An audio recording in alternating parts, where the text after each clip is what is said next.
Welcome to the Salmon Runs YouTube. Enjoy the video. You start by confirming the Apple ID and a working internet connection. This saves time. Once done, go to iForget.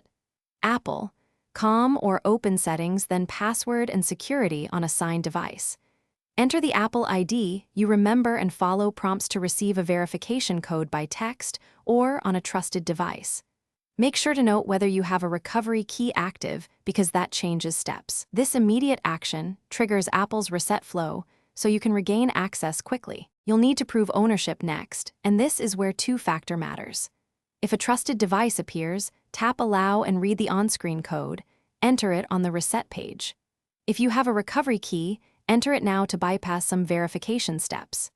If no trusted device or key is available, start account recovery. Apple will ask for contact details and an estimated wait time for approval. Make sure to provide accurate info so the automated checks complete faster and reduce delays. You finish by creating a new, unique password and confirming it where prompted. Once you reset, make sure to sign back into iCloud on each device and update saved passwords in your keychain or password manager.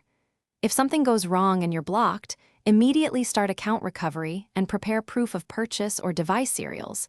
These speed manual support.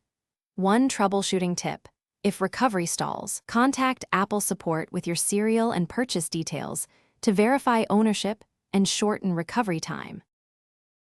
Thanks for watching. Consider subscribing if we helped you.